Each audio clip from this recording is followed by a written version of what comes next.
He was a sailor, a cartographer, and a former corsair. His name was Piri Reis.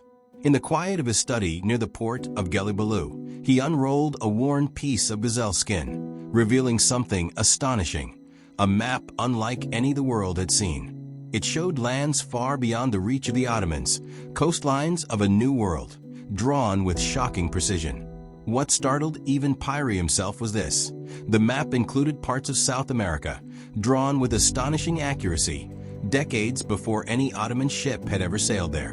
Where did this knowledge come from? In his journal, Piri confessed, "I have drawn from the charts of the Portuguese, captured Spanish sailors, and perhaps a whisper of something older." What older meant, no one knew. But Piri feared one thing, that this knowledge might cost him his life.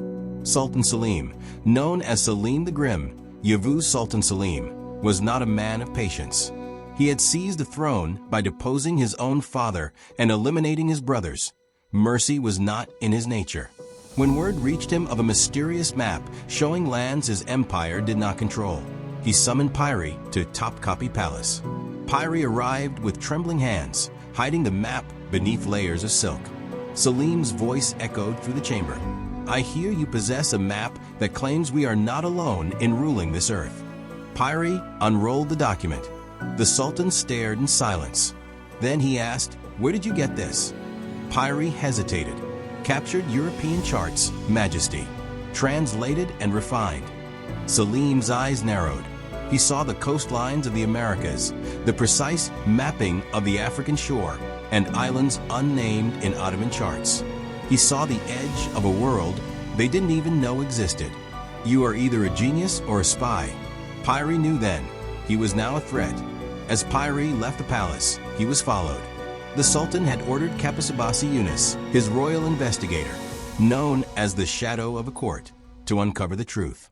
Yunus was no ordinary official. He had uncovered revolts in Damascus, assassinations in Cairo. Now, he turned his attention to a mapmaker. Yunus began interrogating sailors who had known Piri, digging into foreign contacts, and even intercepting letters from Venice and Genoa. He uncovered a disturbing detail: a hidden visit by Piri to a Portuguese prisoner who had once served in the fleet of Vasco da Gama. The prisoner had died mysteriously days later. Was Piri exchanging information or uncovering forbidden knowledge? And why had the prisoner's last words, overheard by a guard, been, "The map is older than them all, even older than Rome"? While suspicion grew, Piri worked furiously on something bigger than a map, a book. A secret naval manuscript titled Kitab-i-Bahri, the Book of the Sea. But this wasn't just a navigational guide. Buried within its pages were coded references, ancient names, strange coastlines, astronomical alignments that hinted at a lost science passed through Islamic scholars from Baghdad to Cordoba, and now, perhaps, into Ottoman hands. He referenced Al-Idrisi, the medieval Muslim geographer who had mapped the world long before the West. He hinted at maps taken from the ruins of Alexandria. And one footnote, nearly erased, read, "From the Southern Ocean came knowledge that was neither Christian nor Muslim, a civilization lost to ice and sea." Word of the book reached Sultan Selim. He demanded it immediately. But Piri made a dangerous choice. He refused. He begged the Sultan for time, claiming the book was incomplete. But the Sultan's rage was rising. He ordered Yunus to search Piri's residence. What they found shocked the court. Not only the book, but a fragment of another map, showing a mysterious southern continent, Antarctica, centuries before its discovery in 1820. "This is heresy," whispered the palace imam. "Madness." Others saw it differently. "This is power." Piri was arrested. The Sultan ordered a tribunal. The court debated for days. Was Piri a genius unveiling secrets of the world, or a dangerous man exposing the empire to foreign powers? But before sentence could be passed, news arrived from the West. The Portuguese had attacked Ottoman ships near Aden. Maps had been stolen. The Sultan realized something chilling. If this knowledge reached Lisbon or Rome, the Ottomans would lose their strategic advantage forever.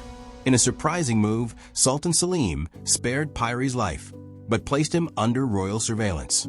His book was seized, copied, and sealed within the imperial archives. The map was locked in an iron chest, access forbidden. And Piri? He was allowed to sail again, but always followed, always watched. Years later, under Sultan Selim the Magnificent, Piri Reis returned to favor. He was appointed Admiral of the Navy and led campaigns in the Red Sea and Indian Ocean. But the paranoia of court politics caught up with him. In 1553, accused of failure in a military expedition, he was executed in Cairo. His head delivered to the court. His book survived. His maps, lost for centuries, resurfaced in 1929 in the archives of Topkapi. Even today, historians debate, how did Piri Reis chart lands never seen by Ottomans? Was it science? Was it espionage? Or was there an ancient knowledge lost in time? The map that nearly cost a man his life now sits quietly in a museum in Istanbul. But its mystery endures. The cartographer who walked a fine line between genius and heresy lives on in the ink of lines no one dared draw before. The Mapmaker's Betrayal remains one of the Ottoman Empire's most haunting secrets, a tale of power, suspicion, and the deadly price of forbidden knowledge.